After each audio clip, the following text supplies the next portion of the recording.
چہرہ بالکل صحیح تھا، آنکھیں کھلی ہوئی تھیں۔ اسماعیل اس چہرے کو بہت دیر تک دیکھتا رہا۔ قدومی نے بھی دیکھا، پھر انہوں نے ایک دوسرے کی طرف دیکھا۔ انہوں نے ادھر ادھر دیکھا تو وہاں بھی ہڈیوں کے پنجر نظر آئے، اور وہیں انہیں بڑے خوشنما بکس بھی دکھائی دیے۔ ایک بکس کا ڈھکنا کھلا تھا۔ انہوں نے دیکھا کہ اس میں سونے کے زیورات اور ہیرے پڑے تھے۔ ان پر ایک انسانی بازو کی ہڈی اور ایک ہاتھ کی ہڈیاں پھیلی ہوئی تھیں۔ بکس کے ساتھ کھوپڑی اور باقی ہڈیاں پڑی تھیں۔ آہ انسان، اسماعیل نے کہا۔ اس شخص نے مرنے سے پہلے یہ زیورات اور ہیرے اٹھانے کی کوشش کی۔ اسے امید ہوگی کہ یہاں سے نکل بھاگے گا، مگر دم گھٹنے سے خزانے کے اوپر مر گیا۔ بوڑھے نے ٹھیک کہا تھا کہ انسان کی دشمن بھوک نہیں، ہوس ہے۔ اس نے بکس کی طرف ہاتھ بڑھا کر کہا، قدومی تم بھی ہوس لے کے آئی ہو، میں تمہیں کچھ دے دوں؟ نہیں اسماعیل، قدومی نے اس کا ہاتھ روکتے ہوا کہا۔ میری ہوس مر چکی ہے، قدومی مر چکی ہے۔ اسماعیل نے پھر بھی بکس میں ہاتھ ڈالا۔ قدومی نے چلا کر کہا، بچو اسماعیل۔ اسماعیل استاد تھا، وہ ایک طرف گر کر لڑک گیا اور اٹھا۔ اس نے دیکھا کہ مارکونی تلوار سونپے اس پر حملہ آور ہوا تھا۔ اس کی تلوار کا وار بکس پر پڑا۔ مارکونی کی آواز سنائی دی، یہ میرا خزانہ ہے۔ اتنے میں مارکونی کا ساتھی بھی آ گیا۔ اسماعیل کے پاس خنجر تھا جس سے وہ تلوار کا مقابلہ نہیں کر سکتا تھا۔ قدومی کو قریب ہی ایک برچھی پڑی نظر آ گئی۔ مارکونی اسماعیل پر وار کر رہا تھا جو وہ مشل سے روک رہا تھا۔ مارکونی کے ساتھی نے بھی اسماعیل پر حملہ کیا۔ دونوں صلیبی خزانہ دیکھ کر پاگل ہو چکے تھے۔ قدومی کو انہوں نے نہ دیکھا کہ وہ کیا کر رہی ہے۔ جو ہی مارکونی کی پیٹھ قدومی کی طرف ہوئی، قدومی نے پوری طاقت سے یہ برچھی اس کے پہلو میں اتار دی۔ برچھی نکال کر ایک اور وار کیا اور اسے لڑکا دیا۔ اس کا ایک ساتھی رہ گیا۔ وہ قدومی پر تلوار کا وار کرنے کو لپکا تو اسماعیل نے خنجر سے اس کے پہلو سے پیٹ چیر ڈالا۔ قدومی جو خزانے میں سے حصہ لینے گئی تھی، اپنے گلے کا ہار، بیش قیمت 2 انگوٹھیاں اور کانوں کے زیورات وہاں پھینک کر اسماعیل کے ساتھ باہر نکل آئی۔ دہانے والے دروازے سے نکلتے ہوئے اسماعیل نے جلتی ہوئی مشعل اندر ہی پھینک دی۔ وہ دونوں ان اشیاء کے علاوہ بہت کچھ اندر ہی پھینک آئے تھے۔ قدومی کو جب باہر کی تازہ ہوا لگی تو اس نے اسماعیل سے کہا، ہم کہاں سے آئے ہیں؟ کیا تم مجھے پہچان سکتے ہو؟ میں کون ہوں؟ میں بھی کچھ ایسے ہی محسوس کر رہا ہوں، اسماعیل نے کہا۔ ہم شاید سارے گناہ اندر ہی پھینک آئے ہیں۔ اس علاقے سے باہر نکلنے کا راستہ انہیں معلوم تھا۔ وہ باہر نکل گئے۔ باہر تھوڑے سے اونٹ کھڑے تھے، باقی معلوم نہیں کہاں غائب ہو گئے تھے۔ وہ 2 اونٹوں پر بیٹھے اور قاہرہ کی سمت روانہ ہو گئے۔ وہ اگلی رات تھی۔ آدھی رات گزر گئی تھی جب غیاث بلبیس نے قدومی اور اسماعیل کی ساری داستان ہر ایک تفصیل کے ساتھ سن کر لمبی آہ بھری اور کہا، مجھے صلاح الدین ایوبی کی باتیں اب صحیح معلوم ہو رہی ہیں۔ اس نے کہا تھا ان خزانوں سے دور رہو۔ غیاث بلبیس شہری امور کا کوتوال تھا۔ اسماعیل اور قدومی اسے اچھی طرح جانتے تھے۔ وہ گناہوں کا کفارہ ادا کرنا چاہتے تھے۔ وہ صحرا سے لوٹ کر احمر درویش کے پاس جانے کی بجائے غیال بلبیس کے پاس چلے گئے اور اسے ساری واردات سنا کر بتایا کہ اس کا اصل سرغنہ احمر درویش ہے۔ غیال بلبیس نے اسی وقت علی بن سفیان کو اپنے پاس بلا لیا، اسے یہ واردات سنائی۔ احمر معمولی حیثیت کا آدمی نہیں تھا۔ ان دونوں نے سلطان ایوبی کو جگا دیا اور اجازت مانگی کہ وہ احمر درویش کو گرفتار کر لیں۔ انہیں اجازت مل گئی۔ انہوں نے فوج کے کچھ آدمی ساتھ لیے اور احمر درویش کے گھر چھاپا مارا۔ سارے گھر کی تلاشی لی۔ وہاں سے وہ نقشے اور کاغذات برآمد ہوئے جو پرانی دستاویزات کے پلندے سے غائب ہوئے تھے۔ صبح علی بن سفیان اور غیال بلبیس کے ساتھ فوج کے ایک بڑے دستے کو اس پر اسرار علاقے کی طرف بھیجا گیا جہاں ریمسس کا مدفن تھا۔ سلطان ایوبی نے حکم دیا تھا کہ ثبوت وغیرہ دیکھ کر مدفن کو اسی طرح بند کر دیا جائے جس طرح پہلے تھا، کسی کو اندر نہ جانے دیا جائے۔ اسماعیل رہنمائی کر رہا تھا۔ وہاں گئے تو وہ جگہ خون چکاں کہانیاں بیان کر رہی تھی۔ فوج کی مدد سے مدفن کے دہانے کو اسی وزنی چکور پتھر سے بند کر دیا گیا۔ چٹان جو نیچے پڑی تھی اسے فوج کی ایک بڑی جمعیت نے رسوں اور زنجیروں سے اوپر کیا اور فرعون کے ایک بار پھر نظروں سے اوجھل ہو گیا، مگر اب وہ اپنے جیسے 2 اور گناہ گاروں کی لاشیں اپنے مدفن میں لے گیا۔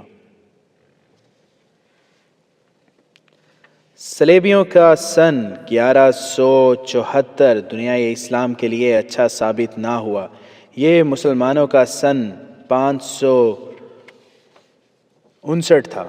سلطان صلاح الدین ایوبی کو علی بن سفیان نے سال کے آغاز میں یہ خبر سنائی کہ اوکرا میں اپنے ایک جاسوس شہید ہو گیا ہے اور دوسرا پکڑا گیا ہے۔ یہ اطلاع ایک اور جاسوس لایا تھا جو ان دونوں کے ساتھ تھا۔ یہ جاسوس کچھ قیمتی معلومات بھی لایا تھا، لیکن ایک جاسوس کی شہادت اور دوسرے کی گرفتاری نے سلطان ایوبی کو پریشان کر دیا۔ علی بن سفیان بھانپ گیا کہ سلطان ایوبی کچھ زیادہ ہی پریشان ہو گیا ہے۔ فوجی سراغ رسانی اور جاسوسی کا یہ ماہر سربراہ جانتا تھا کہ سلطان ایوبی نے سینکڑوں فوجیوں کی شہادت پر بھی کبھی پریشانی اور افسوس کا اظہار نہیں کیا، لیکن ایک چھاپا مار یا کسی ملک میں بھیجے ہوئے ایک جاسوس کی شہادت کی خبر سن کر اس کا چہرہ بجھ جایا کرتا ہے۔ اب ایک جاسوس کی شہادت اور ایک کی گرفتاری کی اطلاع پر علی بن سفیان نے سلطان ایوبی کے چہرے پر رنج کا تاثر دیکھا تو اس نے کہا، امیر محترم، آپ کا چہرہ اداس ہوتا ہے تو لگتا ہے سارا عالم اسلام ملول ہو گیا ہے۔ اسلام کی آبرو جانوں کی قربانی مانگتی ہے۔ ایک دن ہم دونوں کو بھی شہید ہونا ہے۔ ہمارے 2 جاسوس ضائع ہو گئے ہیں تو میں 2 اور بھیج دوں گا۔ یہ سلسلہ رک تو نہیں جائے گا؟ یہ سلسلہ رک جانے کا مجھے خدشہ نہیں علی۔ سلطان ایوبی نے رنجیدہ سی مسکراہٹ سے کہا، کسی چھاپا مار کی شہادت میرے ذہن میں یہ سوچ بیدار کر دیتی ہے کہ ایک یہ سرفروش ہیں جو ہماری نظروں سے اوجھل، وطن سے دور، اپنی بیوی بچوں، بہن بھائیوں اور ماں باپ سے دور، دشمن کے ملک میں تنہا اپنا فرض ادا کرتے ہیں اور جان کی قربانی دیتے ہیں، اور ایک یہ ایمان فروش ہیں جو گھروں میں بادشاہوں کی طرح رہتے ہیں، عیش و عشرت کرتے اور اسلام کی جڑیں کاٹنے میں اپنے دشمن کا ہاتھ بٹاتے ہیں۔ کیا آپ پسند فرمائیں گے کہ سالاروں، نائب سالاروں اور تمام کمانداروں کو باقاعدہ واعظ دیے جایا کریں؟ علی بن سفیان نے کہا، آپ انہیں مہینے میں ایک بار اسلام کی عظمت اور صلیبیوں کے عزائم کے متعلق واعظ دیا کریں۔ میرا خیال ہے کہ جن کا رجحان دشمن پروری کی طرف ہے، انہیں بتایا جائے کہ ان کا دشمن کون ہے اور کیسا ہے تو وہ اپنے خیالات میں تبدیلی پیدا کر لیں گے۔ نہیں، سلطان ایوبی نے کہا، جب انسان ایمان بیچنے پر آتا ہے تو اس کے آگے قرآن رکھ دو تو وہ اس مقدس کتاب کو اٹھا کر ایک طرف رکھ دے گا۔ ایک طرف صرف الفاظ ہوں اور دوسری طرف دولت، عورت اور شراب تو انسان الفاظ سے متاثر نہیں ہوتا۔ الفاظ نشہ دے سکتے ہیں، بادشاہی نہیں دے سکتے۔ ہماری قوم کے غدار بچے نہیں، وہ گنوار اور جاہل نہیں، وہ سب حاکم ہیں، فوج اور حکومت کے اونچے عہدے کے لوگ ہیں۔ وہ سپاہی نہیں، دشمن کے ساتھ ساز باز حاکم کی ہی کیا کرتے ہیں۔ سپاہی لڑتے اور مرتے ہیں، انہیں جھانسے دے کر بغاوت پر آمادہ کیا جاتا ہے۔ میں کسی کو وعظ اور خطبہ نہیں دوں گا۔ خطبے دینے والے حکمران دراصل کمزور اور بددیانت ہوتے ہیں۔ وہ قوم کا دل الفاظ سے اور جوشیلے خطبوں سے پرچایا کرتے ہیں۔ خطبے اور تقریریں کمزوری کی علامت ہوتی ہے۔ میں فوج اور قوم سے یہ نہیں کہوں گا کہ ہم فاتح اور خوشحال ہیں۔ میں حالات کو بدلوں گا، پھر حالات بتائیں گے کہ ہم امیر ہیں یا غریب، فاتح ہیں یا شکست خوردہ۔ قوم اور فوج مجھ سے اناج مانگے گی تو میں انہیں الفاظ کی خوراک نہیں دوں گا۔ غداروں کو میں سزا دوں گا، انہیں جینے کے حق سے محروم کر دوں گا۔ علی بن سفیان، مجھے الفاظ میں نہ الجھاؤ۔ اگر مجھے بولنے کی عادت پڑ گئی تو میں جھوٹ بولنا بھی شروع کر دوں گا۔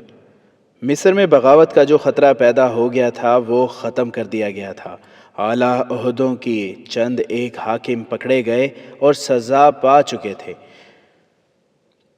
2 نے خود ہی سلطان ایوبی کے پاس آ کر اقبال جرم کیا اور معافی لے لی تھی۔ سلطان ایوبی کا یہ کہنا بالکل صحیح تھا کہ غداری اور بے اطمینانی پیدا کرنے کے ذمہ دار مفاد پرست حاکم ہوتے ہیں۔ فوج اور قوم کو گمراہ کر کے سرسبز باغ دکھائے جاتے اور بغاوت پر آمادہ کیا جاتا ہے۔ مصر میں 1174 کے آغاز تک فوج میں بغاوت کا نام و نشان تک نہ تھا۔ البتہ صلیبی جاسوسی اور تخریب کاری میں بدستور مصروف تھے۔ صلیبیوں کے جاسوس اور تخریب کار مصر میں موجود اور سرگرم تھے۔ یہ سلسلہ روکا بھی نہیں جا سکتا تھا۔ سلطان ایوبی نے اپنے جاسوس ان علاقوں میں بھیج رکھے تھے جو صلیبیوں کے قبضے میں تھے۔ سلطان ایوبی اس زمین دوز جنگ کا ماہر تھا۔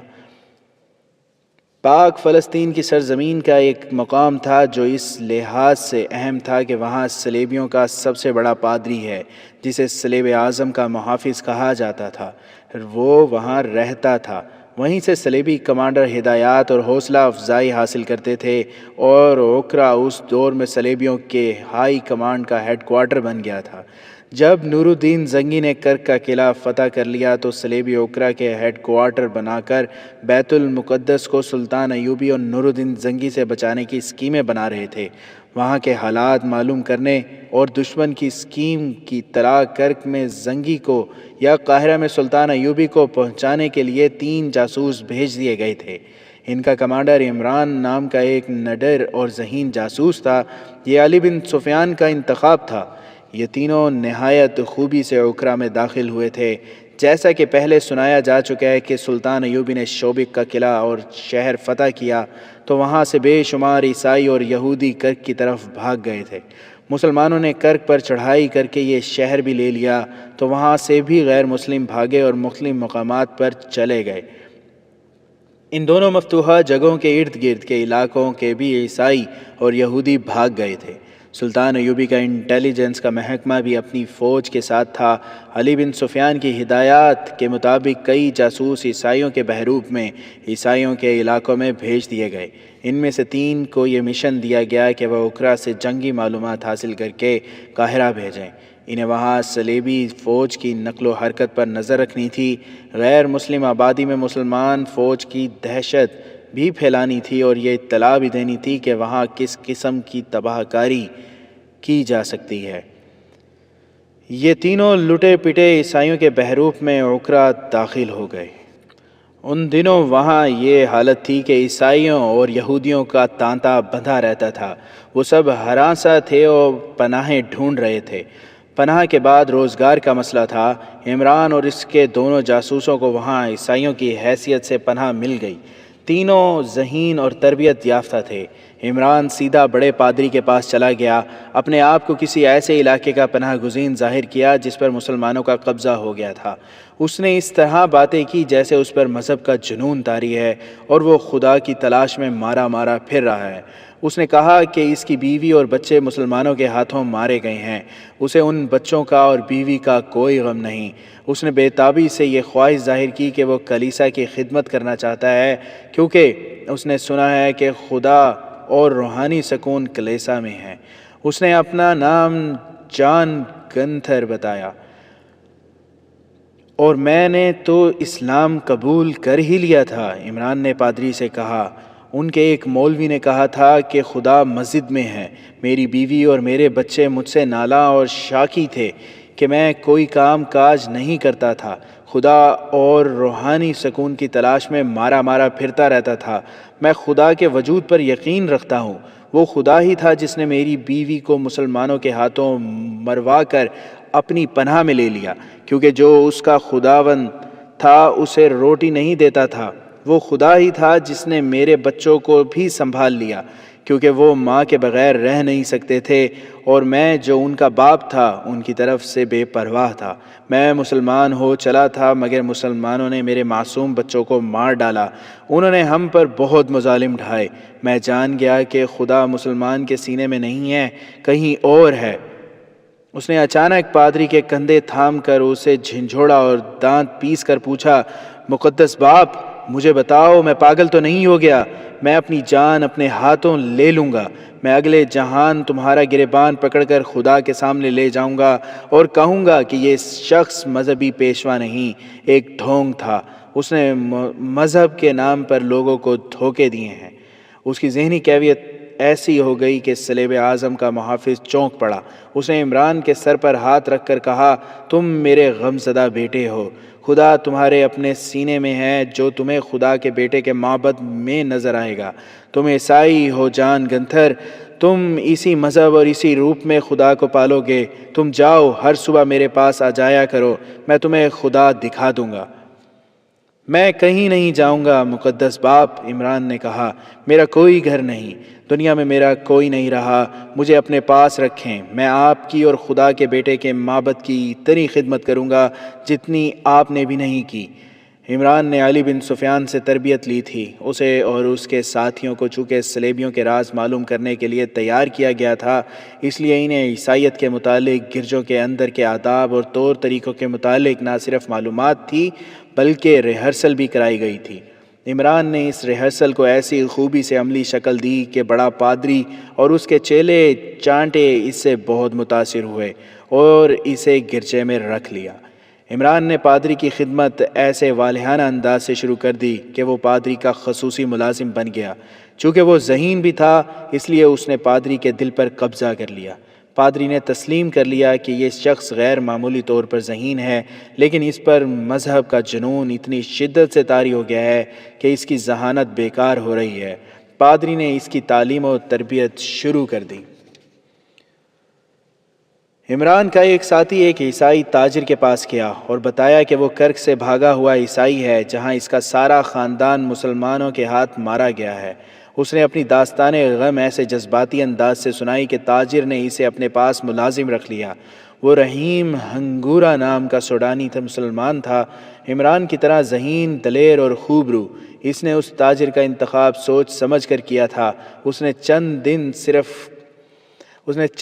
صرف کر کے دیکھا تھا کہ وہاں صلیبی فوج کے افسر آتے ہیں اور فوج کے لیے سامان خریدتے ہیں۔ ٹریننگ اور اپنی عقل کے زور پر وہ تاجر کا قابل اعتماد ملازم بن گیا۔ چند دنوں بعد تاجر نے اسے گھر کے کام بھی دینے شروع کر دیے۔ رحیم نے ایلی مور کے عیسائی نام سے تاجر کے گھر والوں پر بھی اپنا اثر قائم کر لیا۔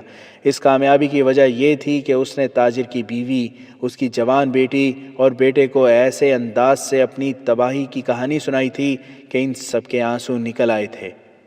اس نے انہیں بتایا کہ اس کا مکان انہی کے مکان جیسا تھا، ایسی ہی سجاوٹ تھی، ایسا ہی سامان تھا، اعلیٰ نسل کا ایک گھوڑا تھا، تاجر کی بیٹی جیسی خوبصورت جوان بہن تھی، اس کے گھر میں حاجت مندوں کو نوکر رکھا جاتا اور بھوکوں کو کھانا کھلایا جاتا تھا۔ اب خدا نے یہ دن دکھایا ہے کہ میں نوکری کر رہا ہوں۔ تاجر کی بیٹی ایلس اس سے کچھ زیادہ ہی متاثر ہوئی۔ وہ رحیم سے اس کی بہن کے متعلق ہی پوچھتی رہی۔ رحیم نے کہا، وہ بالکل تمہاری طرح تھی، تمہیں دیکھ کر مجھے بہن اور زیادہ یاد آنے لگی ہے۔ اگر وہ مر جاتی تو اتنا غم نہ ہوتا۔ غم یہ ہے کہ مسلمان اسے اٹھا لے گئے ہیں۔ تم سمجھ سکتی ہو کہ اس کا کیا حال ہو رہا ہوگا۔ مجھے اب یہی غم کھائے جا رہا ہے کہ اسے مسلمانوں سے کس طرح رہائی دلاؤں۔ کبھی دل میں زیادہ ابال اٹھا تو شاید میں پاگلوں کی طرح وہیں جا پہنچوں جہاں بہن کو چھوڑ آیا ہوں۔ بہن تو نہیں ملے گی، مجھے موت مل جائے گی۔ میں زندہ نہیں رہنا چاہتا۔ ماں بیٹی نے ضرور سوچا ہوگا کہ اتنا خوبرو جوان جوانی کی عمر میں ہی غم میں گھلنے لگا ہے، اور اس کی جذباتی حالت بتا رہی ہے کہ اس کا غم ہلکا نہ کیا گیا تو یہ پاگل ہو جائے گا یا خودکشی کر لے گا۔ ایلس جو تاجر کی جوان اور غیر شادی شدہ بیٹی تھی، رحیم کے درد کو اپنے دل میں محسوس کرنے لگی۔ یہاں تک کہ رحیم جب باہر نکلا تو ایلس نے کسی بہانے باہر جا کر رحیم کو راستے میں روک لیا اور کہا کہ وہ ان کے گھر آتا رہا کرے۔ اس نے رحیم سے کچھ جذباتی باتیں کر کے اس کا غم ہلکا کرنے کی کوشش کی۔ ماں بیٹی نے تاجر سے بھی کہا کہ اس آدمی کا خیال رکھے۔ دراصل رحیم کی شکل و صورت اور ڈیل ڈول ایسی تھی کہ وہ کسی اونچے اور کھاتے پیتے خاندان کا بیٹا لگتا تھا۔ اس تاثر میں اگر کوئی کسر تھی تو وہ اس کی زبان اور اداکاری سے پوری ہو جاتی تھی جس کی اسے ٹریننگ دی گئی تھی۔ 3-4 روز بعد وہ تاجر کے پاس بیٹھا تھا کہ اسے اپنا ایک ساتھی جاسوس رضا الجاوہ نظر آ گیا۔ رحیم اس کے پیچھے پیچھے گیا اور اس کے ساتھ ساتھ چلتے اس سے پوچھا کہ وہ کیا کر رہا ہے۔ معلوم ہوا کہ اسے کوئی ٹھکانہ نہیں ملا۔ رضا تجربہ کار گھڑ سوار تھا اور گھوڑے پالنے اور سنبھالنے کی مہارت رکھتا تھا۔ رحیم اسے تاجر کے پاس لے آیا اور اس کا تعارف فرانس کے نام سے کرا کے کہا کہ یہ بھی کرک کا لٹا پٹا عیسائی ہے، اسے کہیں نوکر کرا دیا جائے۔ رحیم نے کہا، یہ گھوڑوں کے سائسوں کا انچارج ہے، یہی کام کر سکتا ہے۔ تاجر نے کہا، اس کے پاس بڑے بڑے فوجی افسر آتے ہیں، ان کی وساطت سے وہ فرانسس کو ملازمت دے دے گا۔ 2-3 روز بعد رضا کو اس استبل میں ملازمت مل گئی جہاں فوج کے بڑے افسروں کے گھوڑے رہتے تھے۔ تاجر کے پاس فوج کے افسر آتے رہتے اور وہ ان کے پاس جاتا رہتا تھا۔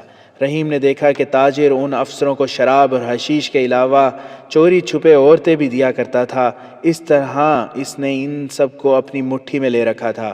رحیم تاجر کو صلاح الدین ایوبی اور نور الدین زنگی کے خلاف بھڑکاتا رہتا اور اس خواہش کا اظہار کرتا رہتا تھا کہ صلیبی فوج پورے عرب اور مصر پر قابض ہو جائیں اور کوئی مسلمان زندہ نہ رہے۔ اس خواہش میں وہ بعض اوقات اتنا بے تاب اور بے قابو نظر آتا تھا جیسے اکھرا کے مسلمانوں کا خون پی لے گا۔ تاجر اسے تسلی دیتا رہتا تھا کہ صلیبی فوج اس کی خواہش پوری کر دے گی۔ وہ صلیبی فوج کے ان افسروں کو بھی برا بھلا کہنے لگتا تھا جو اکھرا میں بیٹھے عیش کر رہے تھے۔ ان جذباتی باتوں کے ساتھ ساتھ رحیم عقل مندی کی باتیں بھی کرتا تھا اور مسلمانوں کو شکست دینے کے لیے ایسے جنگی نقشے اور منصوبے بناتا تھا کہ تاجر اسے غیر معمولی طور پر دانش مند سمجھتا تھا۔ ایسے ہی جذبات اور دانش مند باتوں کا نتیجہ تھا کہ تاجر نے اسے وہ فوجی راز دینے شروع کر دیے جو اسے فوجی افسروں سے حاصل ہوتے تھے۔ اس کے ساتھ ہی ایلس رحیم کی گرویدہ ہو گئی۔ رحیم نے ابتدا میں اسے بھی اپنے فرض کی ایک کڑی سمجھا، لیکن ایلس کے والہانہ پن نے رحیم کے دل میں اس کی محبت پیدا کر دی۔ رحیم نے دل میں فیصلہ کر لیا کہ اپنا فرض پورا کر کے وہ ایلس کو اپنے ساتھ قاہرہ لے جائے گا اور اسے مسلمان کر کے اس کے ساتھ شادی کر لے گا، مگر ابھی دونوں کو معلوم نہیں تھا کہ صلیبی فوج کا ایک بڑا افسر اس لڑکی پر نظر رکھے ہوئے ہے۔ رضا الجاوا بھی تربیت یافتہ جاسوس تھا۔ استبل میں اسے فوج کے کسی بڑے افسر کا گھوڑا مل گیا تھا۔ اس افسر نے محسوس کیا کہ رضا عام قسم کا سائنس نہیں بلکہ عقل و دانش بھی رکھتا ہے۔ وہ باتیں ہی ایسی کرتا تھا۔ جب کبھی یہ افسر استبل میں آتا تو رضا اس سے پوچھتا، صلاح الدین ایوبی کو آپ کب شکست دے رہے ہیں؟ اور پھر وہ بتاتا کہ صلاح الدین ایوبی کی فوج میں کیا خوبیاں اور صلیبی فوج میں کیا خامیاں ہیں۔ ایک روز اس نے کوئی ایسی بات کہہ دی جو اگر کوئی جنگی امور کا ماہر نہ کہے تو کم از کم ایک سائنس کے دماغ میں نہیں آ سکتی۔ اس افسر نے اس سے کہا، تم کون ہو؟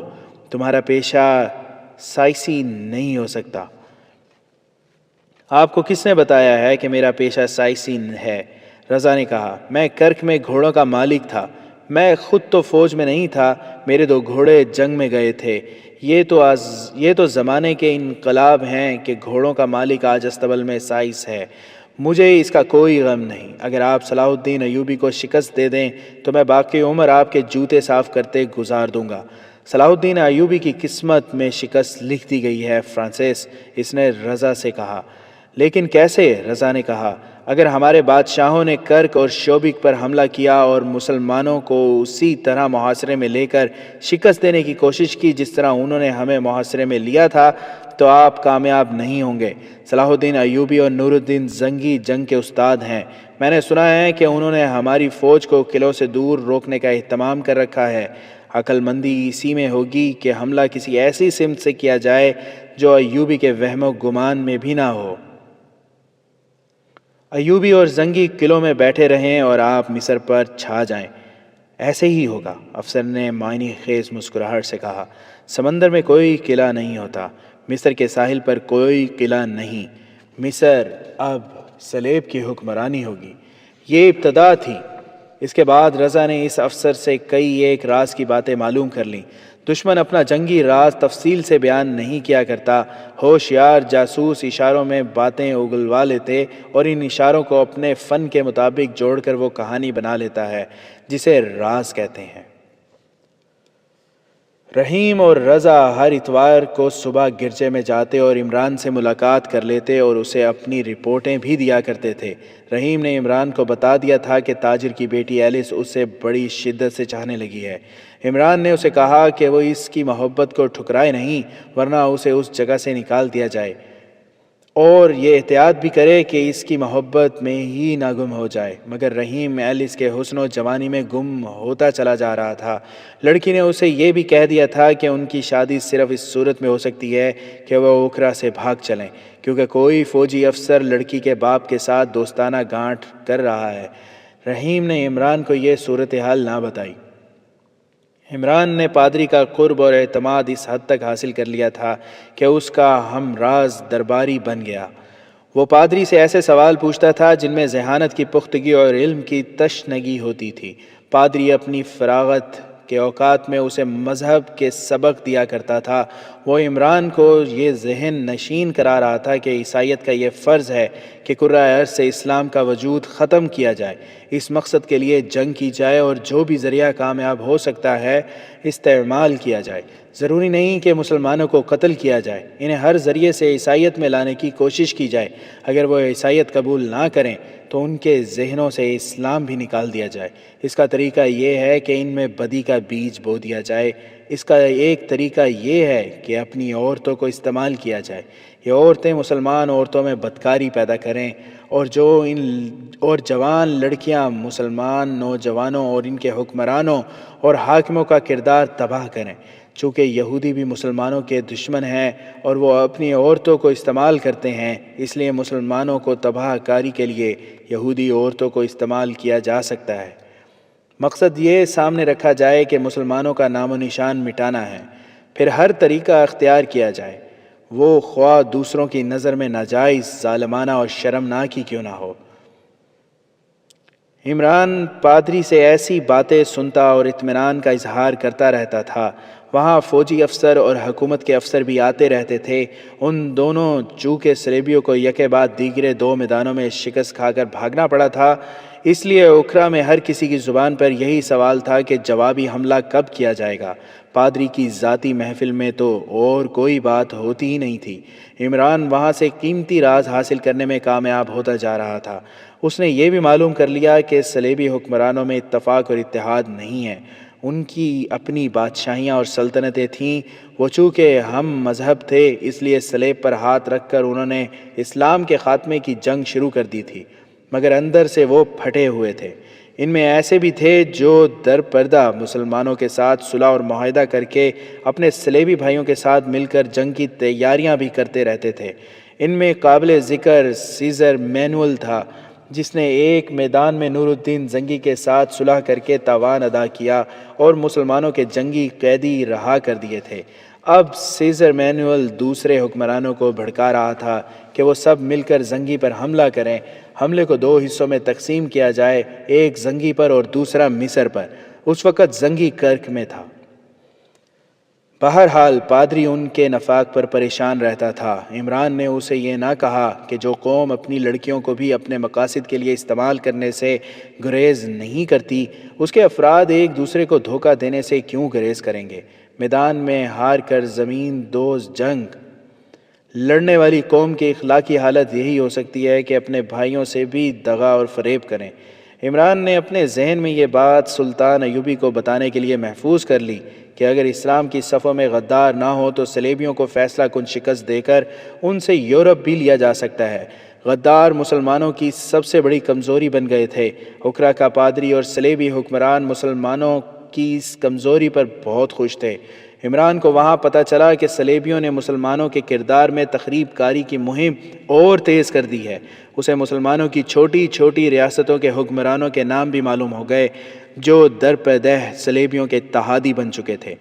انہیں صلیبی بے دریغ یورپ کی شراب، دولت اور جوان لڑکیاں سپلائی کر رہے تھے۔ عمران اور رضا تو اپنے فرائض میں مگن تھے، مگر رحیم فرض کے راستے سے ہٹتا جا رہا تھا۔ اس کی کوشش یہ ہوتی تھی کہ اسے تاجر کے گھر کا ہی کوئی کام دیا جائے۔ ایلس کی محبت نے اسے اندھا کرنا شروع کر دیا تھا۔ چند دنوں بعد ایلس نے اسے بتایا کہ اس کی شادی ایک ایسے فوجی افسر کے ساتھ کی جا رہی ہے جو عمر میں اس سے بہت بڑا ہے۔ بڑا نہ بھی ہوتا تو ایلس رحیم کے سوا کسی اور کے ساتھ شادی نہیں کرنا چاہتی تھی۔ وہ اپنی ماں سے منوا چکی تھی کہ اس افسر کے ساتھ شادی نہیں کرے گی۔ اس کا باپ نہیں مانتا تھا۔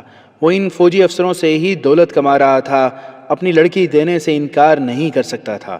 ایلس نے ایک روز اپنے گلے میں ڈالی ہوئی سلیب رحیم کے ہاتھ پر رکھ کر اس پر اپنا ہاتھ رکھا اور سلیب کی قسم کھائی تھی کہ وہ رحیم کے سوا کسی اور کو قبول نہیں کرے گی۔ رحیم نے بھی سلیب پر ایسی ہی قسم کھائی تھی۔ ایک روز پادری کے پاس 4-5 فوجی افسر آئے اور اس کے خاص کمرے میں جا بیٹھے۔ عمران نے ان کے چہروں کے تاثرات سے محسوس کیا کہ کوئی خاص بات ہے۔ عمران پادری کے کمرے میں چلا گیا۔ ایک فوجی افسر بات کرتے چپ ہو گیا۔ پادری نے عمران سے کہا، جان گنتھر، تم کچھ دیر بعد باہر ہی رہو، ہم کوئی ضروری بات کر رہے ہیں۔ عمران دوسرے کمرے میں چلا گیا اور دروازے کے ساتھ کان لگا دیے۔ وہ لوگ آہستہ آہستہ بول رہے تھے، پھر بھی کام کی باتیں عمران کی سمجھ میں آ گئیں۔ جب فوجی افسر چلے گئے تو عمران وہاں سے ادھر ادھر ہو گیا تاکہ پادری کو شک نہ ہو۔ اس نے یہ ارادہ بھی کیا کہ اسی وقت بھاگ جائے اور کہیں رکے بغیر قاہرہ پہنچے اور سلطان ایوبی کو اطلاع کر دے کہ حملہ روکنے کی تیاری کر لے، مگر پادری نے اسے بلا کر ایسے کام پر لگا لیا کہ وہ فوری طور پر بھاگ نہ سکا۔ اس کے علاوہ اسے رحیم اور رضا سے بھی رپورٹیں لینی تھیں۔ ممکن تھا کہ ان کے کانوں میں بھی یہ خبر پہنچی ہو جو اس نے سنی ہے۔ اس نے سوچا کہ ان سے تصدیق ہو جائے تو تینوں اکٹھے اوکھرا سے نکل جائیں۔ اس کام کے لیے وہ 3-4 روز انتظار کر سکتا تھا، لیکن اس کی بے تابی اسے ٹکنے نہیں دے رہی تھی۔ دوسرے دن وہ رضا کے پاس گیا۔ رضا اسے استبل میں ملا۔ اس نے پوچھا کہ اسے کوئی نئی خبر ملی ہے۔ رضا نے بتایا کہ کچھ غیر معمولی سی سرگرمی نظر آ رہی ہے۔ اس نے اڑتے اڑتے سنی ہے کہ صلیبی جوابی حملہ خشکی کے راستے نہیں کریں گے۔ معلوم ہوتا ہے کہ وہ سمندر کی طرف سے آئیں گے۔ اب یہ معلوم کرنا ہے کہ ان کے حملے کی تفصیل کیا ہے۔ عمران نے اسے بتایا کہ اس حملے کو صلیبی فیصلہ کن بنانا چاہتے ہیں۔ اس نے جو کچھ سنا تھا وہ رضا کو سنا دیا اور اسے یہ مشن دیا کہ وہ اس حملے کی تفصیلات معلوم کرے۔ عمران صرف تصدیق کرنا چاہتا تھا، ورنہ وہ تفصیل سے تو آگاہ ہو ہی چکا تھا۔ اس نے رضا سے کہا کہ اب وہ 1-8 دن میں یہاں سے روانگی کی تیاری کرے، ان کا فرض پورا ہو چکا ہے۔ واپسی کے لیے انہیں گھوڑوں یا اونٹوں کی بھی ضرورت تھی جو انہیں کہیں سے چوری کرنے تھے۔ عمران رحیم سے ملنا چاہتا تھا تاکہ اسے بھی چوکنا کرے کہ واپسی کی تیاری کے لیے کہہ دے، لیکن رات ہو چکی تھی اور وہ اس کے ٹھکانے پر جانا نہیں چاہتا تھا کیونکہ تاجر نے اسے رہنے کے لیے جو جگہ دے رکھی تھی وہاں جانا ٹھیک نہیں تھا۔ عمران گرجے چلا گیا۔ وہ اگر رحیم کے پاس جاتا تو وہ اسے نہ ملتا۔ وہ اپنے ٹھکانے میں بھی نہیں تھا اور وہ اوکھرا میں بھی نہیں تھا۔ جب عمران اپنے فرض کی ادائیگی کے لیے پریشان ہو رہا تھا اس وقت ایلس نے رحیم کو کسی اور ہی پریشانی میں ڈال رکھا تھا۔ ہوا یوں تھا کہ صلیبیوں نے رقص اور کھانے کی محفل منعقد کی تھی۔ ایلس کے امیدوار نے اسے اپنے ساتھ رقص کے لیے کہا تو ایلس نے اسے ٹھکرا دیا اور وہ اس سے کم عمر کے افسروں کے ساتھ ناچتی رہی۔ اس کے امیدوار نے اس کے باپ سے شکایت کی۔ اس کا باپ بھی اس محفل میں موجود تھا جہاں شراب کی سراہیاں خالی ہو رہی تھیں۔ باپ نے ایلس کو ڈانٹ کر کہا کہ وہ اپنے منگیتر کی توہین نہ کرے اور اس کے ساتھ ناچے۔ ایلس ناراض ہو کر گھر چلی گئی اور باپ کو یہ فیصلہ سنا آئی کہ وہ اس بوڑھے کے ساتھ شادی نہیں کرے گی۔ اس کا باپ اور امیدوار اس کے پیچھے گئے۔ وہ دور جا چکی تھی۔ گھر جا کر دیکھا وہ وہاں نہیں تھی۔ تلاش کرتے کرتے وہ رحیم کے کمرے سے برآمد ہوئی۔ باپ نے اس سے پوچھا کہ وہ یہاں کیا کر رہی ہے۔ اس نے تنگ آ کر جواب دیا کہ وہ جہاں چاہے جا سکتی ہے اور جہاں چاہے بیٹھ سکتی ہے۔ اس کے امیدوار کو شک ہوا کہ یہاں معاملہ گڑبڑ ہے۔ ایلس کو باپ گھر لے گیا۔ امیدوار نے رحیم سے پوچھا کہ یہ لڑکی یہاں کیوں آئی تھی۔ رحیم نے جواب دیا کہ وہ پہلے بھی یہاں آیا کرتی ہے اور آئندہ بھی آئے گی۔ امیدوار بڑا افسر تھا۔ اس نے رحیم کو دھمکی دی کہ وہ یہاں سے چلا جائے ورنہ اسے زندہ نہیں رہنے دیا جائے گا۔ رحیم کے جسم میں جوانی کا خون تھا۔ اس نے ترکی با ترکی جواب دیا۔ معاملہ بگڑ گیا۔ تاجر نے آ کر بیچ بچاؤ کرا دیا۔ ایلس کے امیدوار نے کہا کہ وہ اس آدمی کو یہاں دیکھنا نہیں چاہتا۔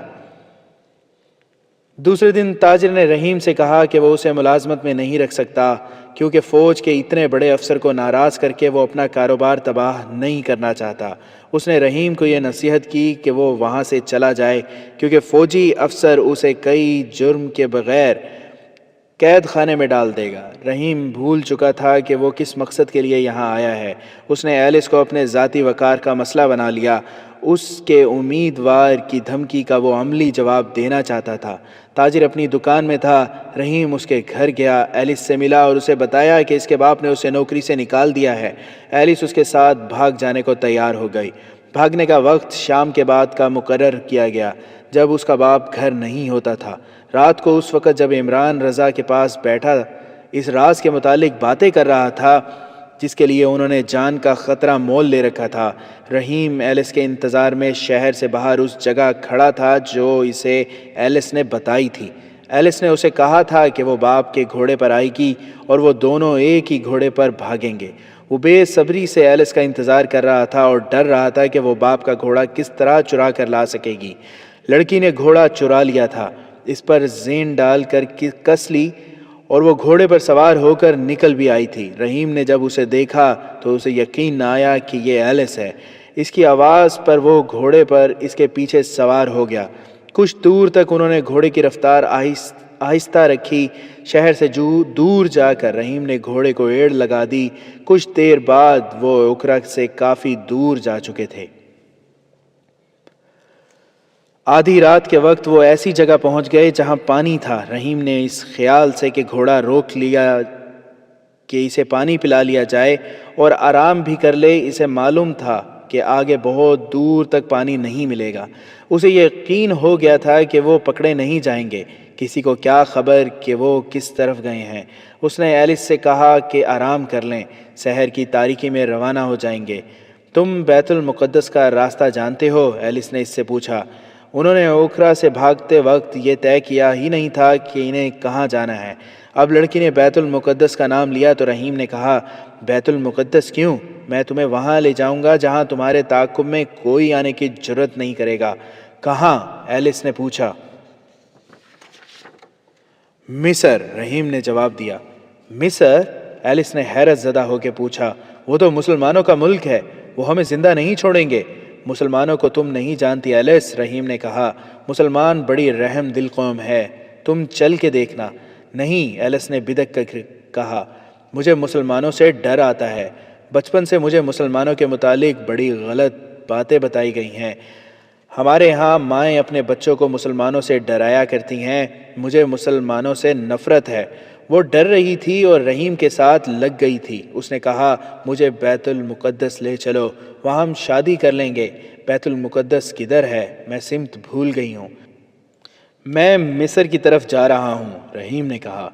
ایلس بگڑ گئی اور پھر رونے لگی۔ تم مسلمانوں سے نفرت کرتی ہو؟ بہت زیادہ۔ اور مجھ سے تمہیں محبت ہے؟ بہت زیادہ۔ اور اگر میں تمہیں یہ بتا دوں کہ میں مسلمان ہوں تو تم کیا کرو گی؟ میں ہنسوں گی، ایلس نے کہا۔ مجھے تمہارے لطیفے اور مذاق بہت اچھے لگتے ہیں۔ میں مذاق نہیں کر رہا ایلس، رحیم نے سنجیدہ لہجے میں کہا۔ میں مسلمان ہوں، اور ذرا اس قربانی پر غور کرو جو مجھ سے تمہاری محبت نے کرائی ہے۔ میں یہ قربانی بخوشی دے رہا ہوں۔ کیسی قربانی؟ ایلس نے کہا۔ تم تو پہلے ہی بے گھر تھے، اب ہم اپنا گھر بنائیں گے۔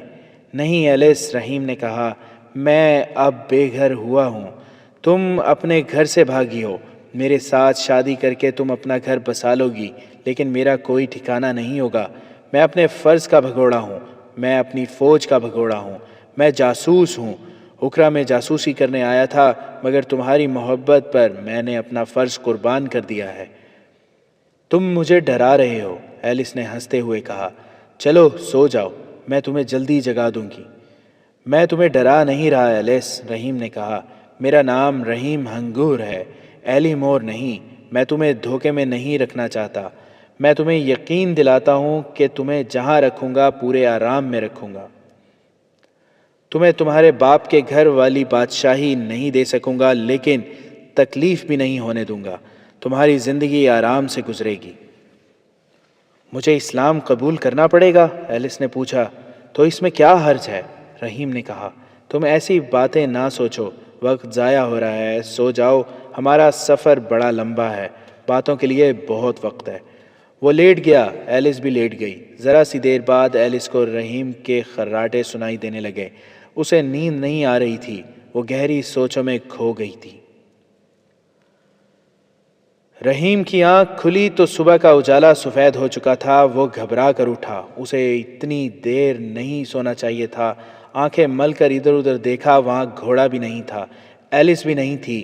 اس نے ادھر ادھر دیکھا، ایک ٹیلے پر چڑھ کر دیکھا، صحرا کی ویرانی کے سوا اسے کچھ بھی نظر نہ آیا۔ اس نے ایلس کو آواز دی، کوئی جواب نہ ملا۔ وہ سوچوں میں کھو گیا۔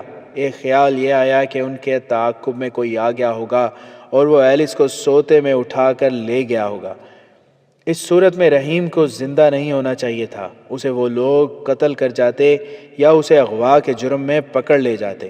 حیرت اس پر تھی کہ وہ ایلس کو ایسی خاموشی سے اٹھا کر لے گئے کہ رحیم کی آنکھ ہی نہ کھلی۔ دوسری صورت یہ تھی کہ ایلس خود بھاگ گئی ہے، کہ اس رحیم کو صرف اس لیے ٹھکرایا ہے کہ وہ مسلمان ہے۔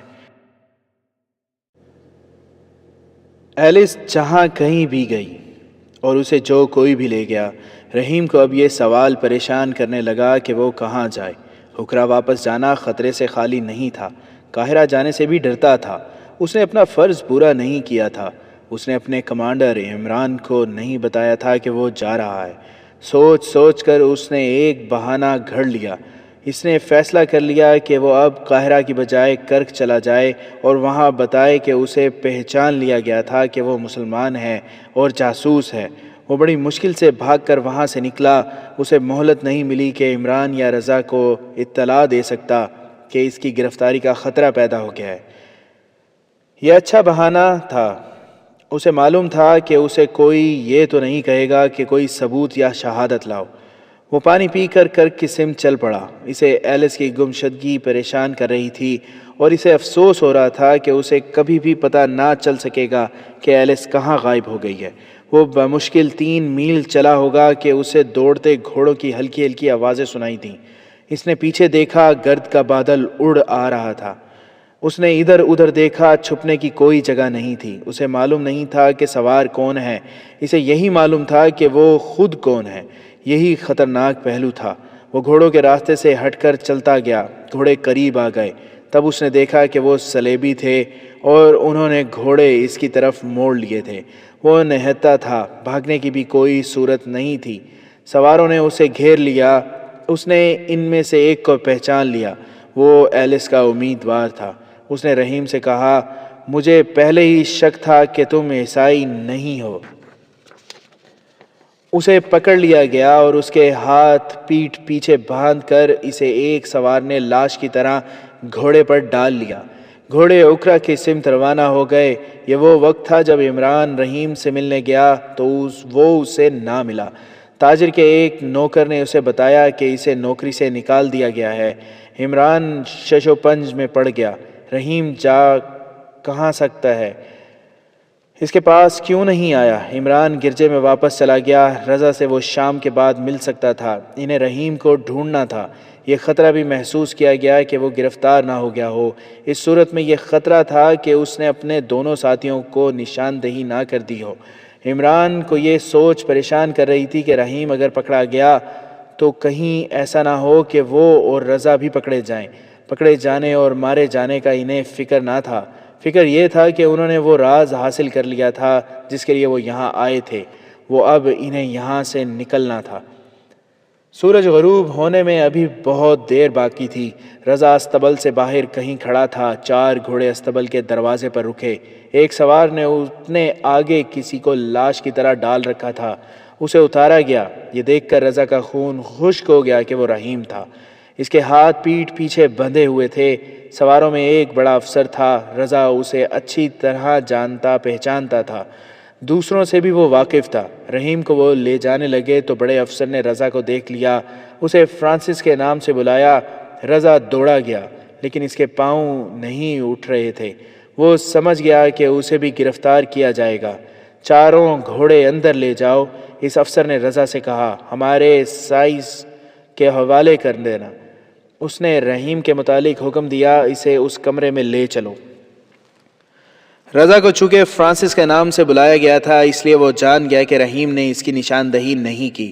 یہ صلیبی افسر اسے ابھی تک سائس فرانسس سمجھ رہے تھے۔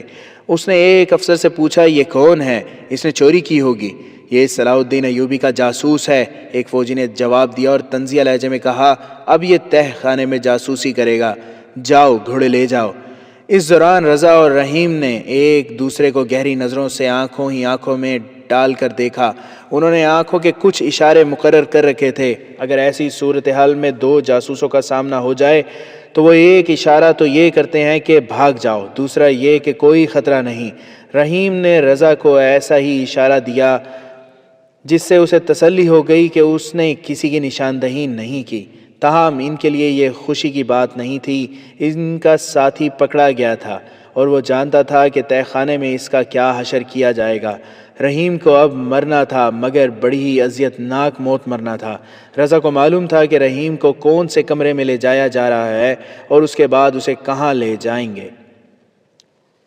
عمران گرجے کے ساتھ اپنے کمرے میں پریشانی کی حالت میں بیٹھا سوچ رہا تھا کہ رحیم کہاں غائب ہو گیا ہے۔ اس کے کمرے کا دروازہ کھلا، وہ رضا تھا۔ اندر آ کر اس نے دروازہ بند کر دیا اور گھبرائی ہوئی سرگوشی میں کہا، رحیم پکڑا گیا ہے۔ اس نے جو دیکھا تھا وہ عمران کو سنا دیا۔ رضا نے اسے یہ بھی بتا دیا کہ رحیم نے اشارے سے اسے بتا دیا ہے کہ اس نے ہماری نشاندہی نہیں کی، اگر نہیں کی تو تہ خانے میں جا کر دے گا۔ عمران نے کہا، اس دوزخ میں زبان بند رکھنا آسان نہیں ہوتا۔ ان دونوں کے لیے یہ فیصلہ کرنا محال ہو گیا کہ وہ فوراً نکل جائیں یا ایک آدھ دن انتظار کر لیں۔ ایسے نازک وقت میں ان سے ایک غلطی سرزد ہو گئی، وہ یہ تھی کہ وہ جذبات سے مغلوب ہو گئے۔ چھاپا ماروں، کمانڈو اور جاسوسوں کے لیے یہ ہدایت تھی کہ وہ تحمل، بردباری اور صبر سے کام لیں، عجلت اور جذبات سے بچیں۔ اگر ان کا کوئی ساتھی ایسے طریقے سے کہیں پھنس جائے کہ اس کی مدد کرنے میں دوسروں کے پھنسنے کا بھی خطرہ ہو تو وہ اس کی مدد نہ کریں۔ رضا جذبات میں آ گیا، اس نے کہا، میں رحیم جیسے خوبصورت اور دلیر دوست کو قید سے نکالنے کی کوشش کروں گا۔ ناممکن ہے، عمران نے کہا، اسے ایسے خطرناک ارادے سے باز رکھنے کی کوشش کرنے لگا۔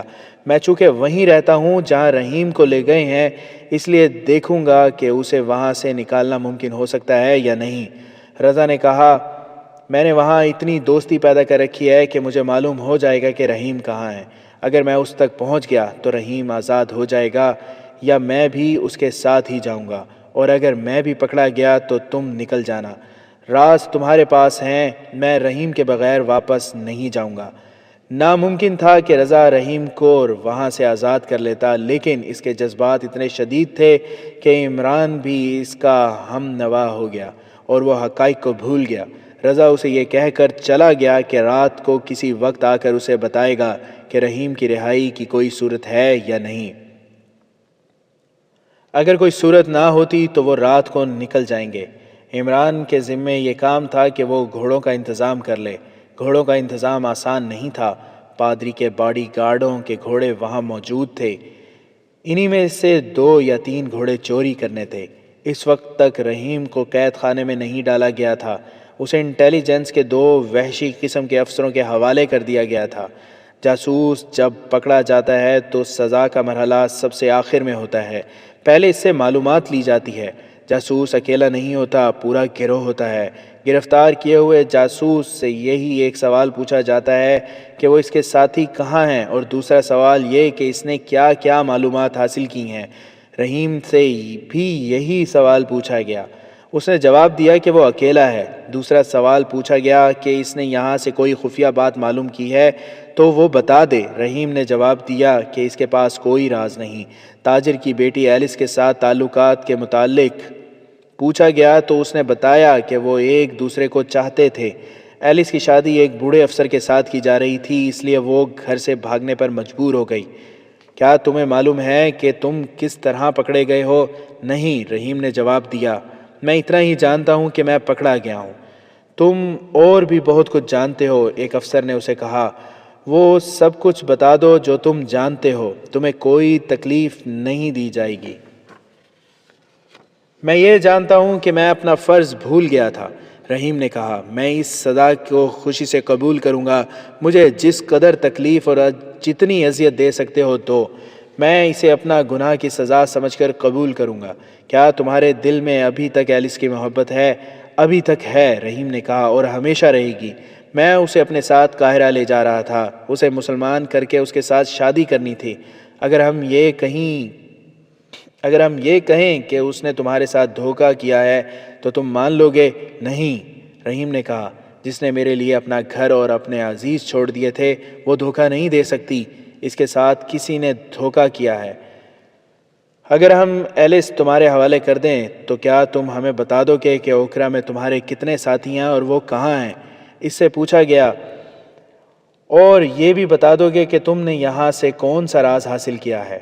رحیم کا سر جھک گیا۔ ایک افسر نے اس کا سر اوپر اٹھایا تو رحیم کی آنکھوں میں آنسو تھے۔ افسروں کے بار بار پوچھنے پر بھی وہ خاموش رہا، جس سے ظاہر ہوتا تھا کہ اس کے اندر ایسی کشمکش پیدا ہو گئی ہے جس میں وہ فیصلہ نہیں کر سکتا۔ اس کا رویہ اور رد عمل کیا ہونا چاہیے؟ اس کی یہ کیفیت ظاہر کرتی تھی کہ اس کے دل میں ایلس کی محبت بہت گہری اتری ہوئی ہے۔ تمہیں آخر کار ہمارے تمام سوالوں کا جواب دینا ہوگا، ایک افسر نے کہا۔ اس وقت تک تم ہڈیوں کا ڈھانچہ بن چکے ہوگے، تم جیو گے نہ مرو گے۔ اگر پہلے ہی جواب دے دو تو ایلس تمہارے پاس ہوگی اور تم آزاد ہوگے۔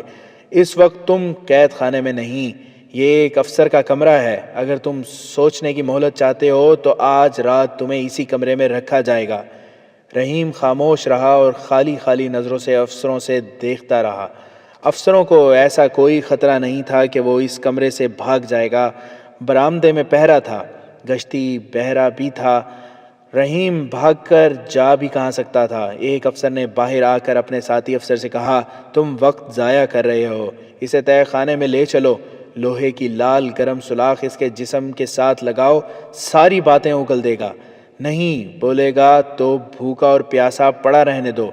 میں تجربہ مختلف کر چکا ہوں میرے دوست، دوسرے افسر نے کہا۔ یہ نہ بھولو یہ مسلمان ہیں۔ تم نے اب تک کتنے مسلمان جاسوسوں سے راز اگلوائے ہیں؟ کیا تم نہیں جانتے کہ یہ کمبخت ایک بار ڈٹ جائیں تو مر جاتے ہیں، زبان نہیں کھولتے؟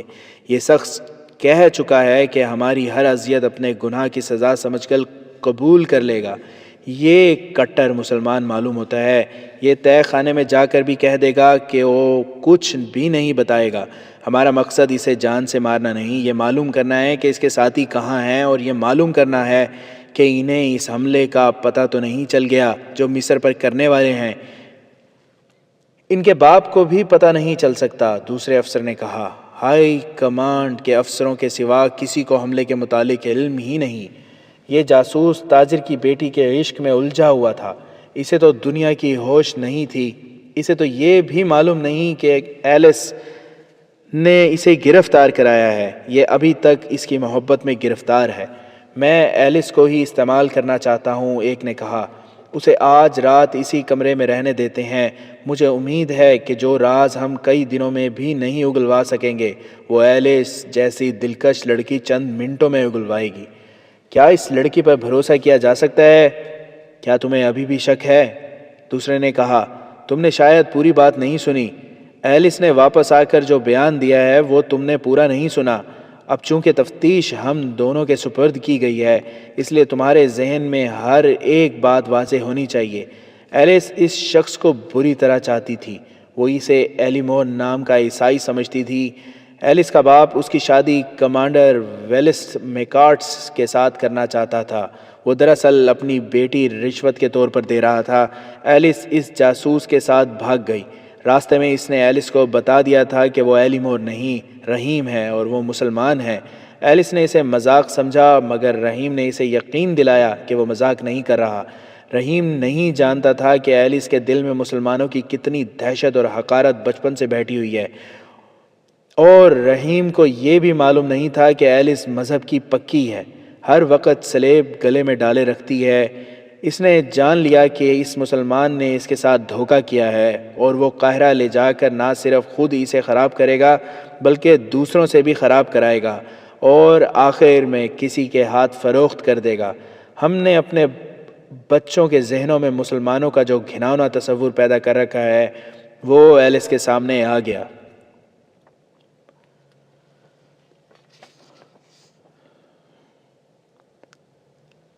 ایلس کے دل میں مذہب کی محبت پیدا ہو گئی اور یہ محبت مسلمان کی محبت پر ایسی غالب آئی کہ اسے حقارت میں بدل دیا۔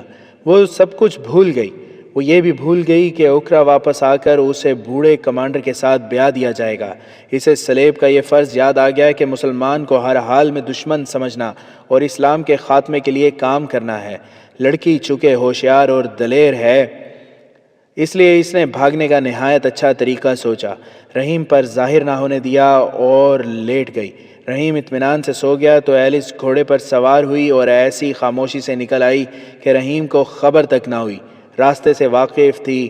اوکھرا پہنچ گئی اور اپنے باپ کے سامنے اقبال جرم کر کے اسے رحیم کے متعلق بتایا۔ باپ نے اسی وقت کمانڈر ویلسٹ میکارٹ کو جگایا اور اسے یہ واقعہ سنایا۔ کمانڈر نے 3 سپاہی ساتھ لیے اور رحیم کے تعاقب میں گیا۔ رحیم پیدل کہاں جا سکتا تھا، پکڑا گیا اور اب یہ ہمارے ہاتھ میں ہے۔ رحیم کو معلوم نہیں کہ اسے ایلس نے دھوکہ دیا ہے۔ نہیں، دوسرے نے کہا، میں اب ایلس کو استعمال کرنا چاہتا ہوں۔ رحیم کو ہم نہایت اچھا کھانا کھلائیں گے۔ وہاں کے ملازموں اور دوسرے لوگوں کی زبان پر یہی موضوع تھا کہ ایک مسلمان جاسوس پکڑا گیا ہے۔ رضا بھی فرانسس کے روپ میں ان ملازموں میں شامل تھا۔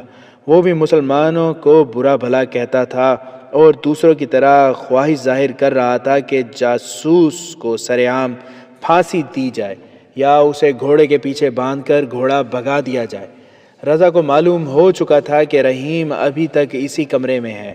سب حیران تھے کہ اسے قید خانے میں کیوں نہیں لے گئے، اور جب باورچی خانے کے ایک ملازم نے انہیں بتایا کہ قیدی کے لیے افسروں کا سا کھانا گیا ہے اور وہ خود کھانا دے آیا تو سب حیرت سے ایک دوسرے کا منہ دیکھنے لگے۔ رضا باتوں باتوں میں باورچی خانے کے اس آدمی کو الگ لے گیا اور پوچھا، کیا تم مذاق کر رہے ہو کہ مسلمان جاسوس کو اتنا اچھا کھانا دیا گیا ہے جو افسر کھاتے ہیں؟ پھر وہ جاسوس نہیں ہوگا، بڑا خطرناک جاسوس ہے۔ ملازم نے کہا، جو افسر تفتیش کر رہے ہیں، میں نے ان کی باتیں سنی ہیں۔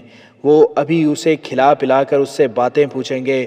پھر وہ کسی لڑکی کی باتیں کر رہے تھے جو اس قیدی کو پھانس کر اس سے باتیں اگلوائے گی۔ رحیم کھانا کھا چکا تو اس کے کمرے میں ایلس داخل ہوئی۔ دونوں افسر چلے گئے تھے۔ انہوں نے ایلس کو بلا کر اچھی طرح سمجھا دیا تھا کہ اسے کیا کرنا ہے اور قیدی سے کیا پوچھنا ہے۔ ایلس کو دیکھ کر رحیم بہت حیران ہوا۔ اسے خواب کا دھوکہ ہو گیا۔ تم، اس نے ایلس سے پوچھا، کیا تمہیں بھی گرفتار کر کے یہاں لایا گیا ہے؟ ہاں، ایلس نے کہا، میں کل رات قید میں ہوں۔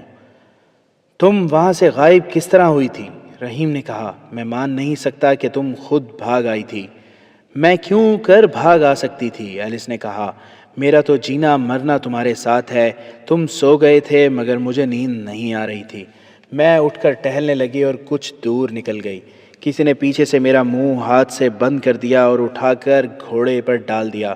وہ 2 آدمی تھے، ایک نے ہمارا گھوڑا ابھی لے لیا، میرا منہ بند تھا، تمہیں پکار نہیں سکتی تھی، وہ مجھے یہاں لے آئے۔ انہیں کس نے بتایا ہے کہ میں ایلیمور نہیں رحیم ہوں؟ رحیم نے پوچھا، اور جنہوں نے تمہیں وہاں جا پکڑا تھا وہ مجھے بھی کیوں نہ پکڑ لائے؟ انہوں نے مجھے قتل کیوں نہ کر دیا؟ میں ان سوالوں کا جواب نہیں دے سکتی، ایلس نے کہا، میں خود مجرم ہوں۔ تم جھوٹ بول رہی ہو ایلس، رحیم نے کہا، تمہیں دھمکا کر میرے متعلق پوچھا گیا ہے اور تم نے ڈر کے مارے بتا دیا ہے کہ میں کون ہوں۔ مجھے تم سے کوئی شکوہ نہیں، میں کبھی برداشت نہیں کر سکتا کہ تمہیں کوئی تکلیف ہو۔ اگر تمہیں میری تکلیف کا خیال ہے تو یہ لوگ تم سے جو کچھ پوچھتے ہیں وہ انہیں بتا دو، ایلس نے کہا۔ انہوں نے میرے ساتھ وعدہ کیا ہے کہ وہ تمہیں رہا کر دیں گے۔ بات پوری کرو ایلس، رحیم نے طنزیہ لہجے میں کہا۔ یہ بھی کہو کہ میں سب کچھ بتا دوں تو مجھے رہا کر دیں گے اور تم میرے ساتھ شادی کر لو گی۔ شادی بھی ہو سکتی ہے، ایلس نے کہا، بشرط یہ کہ تم عیسائی ہو جاؤ۔ کیا تم یہ امید لے کے آئی ہو کہ میں رہائی کی خاطر اپنا مذہب چھوڑ دوں گا؟ رحیم نے کہا، ایلس، میں فوج کا معمولی سا سپاہی نہیں، جاسوس ہوں، عقل رکھتا ہوں۔ میں اسی گناہ کی سزا بھگت رہا ہوں کہ عقل پر تمہاری محبت کو سوار کر لیا تھا۔ تم جھوٹ بول رہی ہو، جس سلیب کی تم قسمیں کھا رہی ہو وہ گلے میں ڈال کر جھوٹ بول رہی ہو۔ کیا یہ غلط ہے کہ تم خود وہاں سے بھاگی ہو؟ کیونکہ تمہارے دل میں مسلمانوں کے خلاف نفرت بھری ہوئی ہے۔ تمہیں مجھ پر اعتماد نہ رہا اور مجھے سوتا چھوڑ کر بھاگ آئیں۔ یہاں آ کر تم نے اپنے بوڑھے منگیتر کو میرے پیچھے بھیج دیا۔ میرے دل میں بھی تمہاری قوم کے خلاف نفرت ہے۔ میں تمہاری قوم کو اپنا دشمن سمجھتا ہوں۔ میں نے اپنی جان تمہاری قوم کو تباہ کرنے کے لیے داؤ پر لگائی ہے، لیکن تمہاری محبت محبت ہی رہے گی، اس پر نفرت غالب نہیں آ سکے گی۔ میں نے تمہاری خاطر اپنا فرض فراموش کیا، اپنا مستقبل تباہ کیا، مگر تم نے ناگن کی طرح ڈنگ مارا۔ وہ ایسے انداز سے بول رہا تھا کہ ایلس کی زبان بند ہو گئی۔ اس کے دل میں رحیم کی محبت موجود تھی۔ رحیم نے جب اس کی آنکھوں میں آنکھیں ڈال کر دھیمے اور پر اثر انداز میں باتیں کیں تو یہ جوان لڑکی اپنے سینے سے اٹھتے ہوئے جذبات کے بگولے کی لپیٹ میں آ گئی۔ پہلے تو اس کے آنسو پھوٹے، پھر اس نے بے تابی سے رحیم کے دونوں ہاتھ تھام لیے اور روتے ہوئے کہا، مجھے تم سے نفرت نہیں، تم اپنا فرض بھول گئے تھے، میں نہ بھول سکی۔ میں مجرم ہوں، میں نے تمہیں پکڑوایا ہے۔ اس جرم کی سزا مجھے بڑی سخت ملے گی۔ مجھے چند دنوں میں اس بوڑھے کمانڈر کی بیوی بنا دیا جائے گا جو وحشی ہے اور شراب پی کر درندہ بن جاتا ہے۔ مجھے کچھ نہ بتاؤ ایلی مور، میں ایلی مور نہیں ہوں۔ رحیم نے کہا، میں رحیم ہوں۔